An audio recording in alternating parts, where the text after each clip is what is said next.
라디오 땡땡 기도입니다. 오늘 날마다 죽기로 큐티 본문은 에스겔 33장 1절에서 9절 말씀입니다. 에스겔서의 세 번째 부분을 구성하고 있는 33장에서 48장은 첫 번째 부분에서 중심을 차지하던 예루살렘에 다시 초점을 맞춥니다. 그러나 바벨론 눈의 손에 무너져버린 예루살렘에 초점을 맞추었던 첫 번째와는 달리 세 번째 부분에서는 이스라엘의 위로와 회복의 약속에 초점을 맞춥니다. 그 전에 이제 33장은 에스겔 선지자의 파수꾼 소명을 확인하며 이제 본문이 시작됩니다. 첫 번째, 에스겔의 소명, 에스겔의 소명.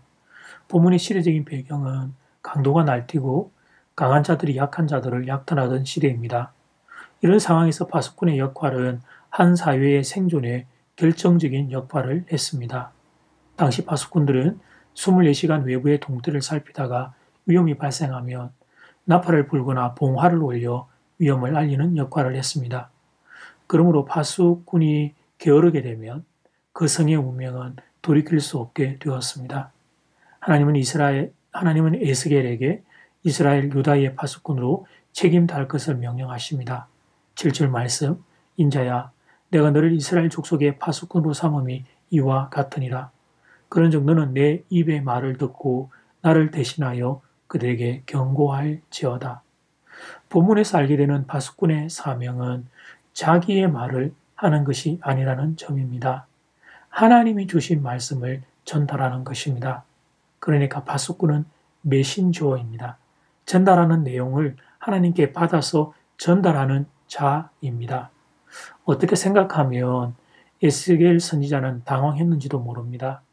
첫째 달랑인 1장에서 24장에서는 예루살렘의 멸망과 심판을 예언하게 하셨던 하나님이 33장에 와서는 회복을 예언하라고 명령하시기 때문입니다. 한 입으로 두 말을 하라는 것입니다. 마치 병 주고 약 주는 느낌이라 할 수 있습니다.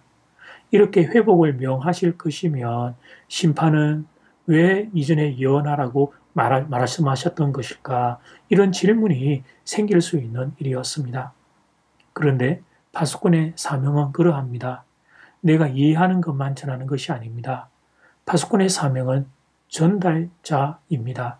하나님이 말씀하신 것을 전달하는 것, 그것이 파수꾼의 사명입니다. 내가 이해하지 못해도 전달해야 합니다. 듣는 이들이 이해하지 못해도 전달해야 합니다. 그것이 파수꾼의 사명입니다. 그래서 선지자는 외롭고 외로운 길을 걸어야 했습니다.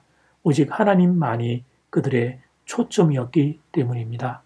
사랑하는 교회 여러분, 우리는 선지자의 사명을 직접 받은 것은 아닙니다. 파수꾼의 사명을 직접 받은 것도 아닙니다. 그러나 본문을 통해 한 가지 사실은 배워야 하겠습니다. 그것은 초점을 하나님께 두는 것입니다. 내 생각보다 하나님의 말씀을 우선순위로 삼는 것입니다. 여러분에게 그런 은혜가 임하기를 주님의 이름으로 축복합니다. 두 번째, 듣는 자들의 책임, 듣는 자들의 책임.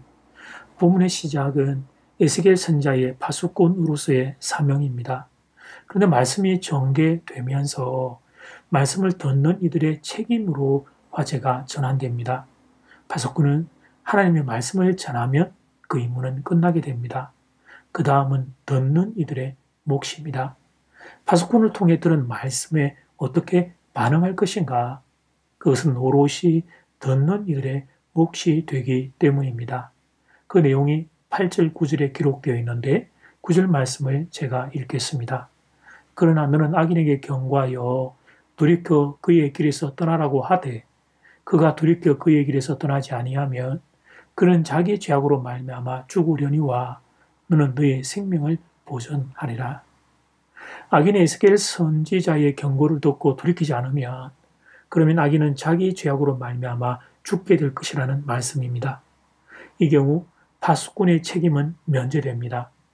하나님의 경고를 전달하는 사명을 끝냈기 때문입니다. 사랑하는 교회 여러분, 우리도 말씀을 듣는 자리에 처할 때가 있습니다. 그때마다 오늘 말씀을 분명히 기억해야 하겠습니다. 우리는 전하는 이에게 주로 불평을 할 때가 많습니다만 말씀이 선포되고 나면 그때부터는 말씀을 들은 우리의 책임이라고 성경은 선언합니다. 말씀을 전하는 파수꾼의 책임은 물론 말할 것도 없지요. 그러나 말씀을 듣는 이들의 책임 또한 결코 작지 않다는 사실입니다. 그래서 예수님도 신약 성경을 보면 씨 뿌리는 비유를 통해 이 사실을 경고하신 바가 있습니다. 4개의 밭에 하나님의 말씀인 씨가 뿌려지는데 3개의 밭이 열매를 맺지를 못합니다. 길가, 돌밭, 가시, 덤불은 말씀의 열매를 맺지 못합니다. 오직 옥토, 즉 착하고 좋은 마음의 밭에만 말씀의 열매가 맺히게 됩니다. 이것은 하나님의 말씀에 능력이 없음을 말하는 것은 아닙니다. 말씀의 인격성을 보여주는 실제 예인 것입니다. 특별한 일 아니고서는 하나님은 억지로 하지 않으신다는 것입니다. 강제로 하지 않으신다는 것입니다. 하나님은 우리의 인격과 자유의지를 존중해 주신다는 것입니다. 그런데 사랑하는 그 여러분, 어떻게 하면 좋습니까? 하나님이 우리를 존중해 주신다고 우리의 자유의지로 하나님의 말씀을 거부하고 있으니 이 기가 막힌 일을 어떻게 하면 좋습니까? 말씀을 전하는 이들에 대한 판단은 우리가 참 그렇게도 잘하면서 정작 말씀을 듣는 내 영혼의 태도와 자세에 대해서는 관심이 없으니 이 안타까운 일을 어떻게 하면 좋습니까? 여러분들은 말씀을 아멘으로 받는 분들 되기를 소원합니다. 그래서 말씀의 열매가 30배, 60배, 100배의 열매를 맺게 되는 축복된 인생들 되기를 주 이름으로 축원합니다. 이제 첫 번째 기도 시간입니다. 받은 말씀과 개인 기도 제목을 가지고 함께 기도하는 시간입니다. 이 시간 다 함께 마음을 모아 주님 앞으로 나아가겠습니다.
이제 두 번째 기도 시간입니다.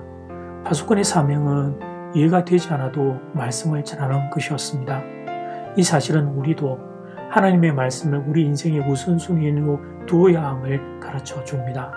그 다음은 말씀을 듣는 이들의 책임입니다. 말씀을 듣고도 아멘하지 않으면 그러면 그때부터는 말씀을 들은 내가 책임을 져야 합니다. 하나님의 말씀에 아멘으로 반응하고 그러므로 그 반응 뒤에 말씀의 열매 맺는 인생이 되기를 꿈꾸고 또 소원해야 되겠습니다. 이 시간 다 함께 마음을 모아 기도드리겠습니다.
파수꾼의 사명이라고 하는 특별한 말씀을 봅니다.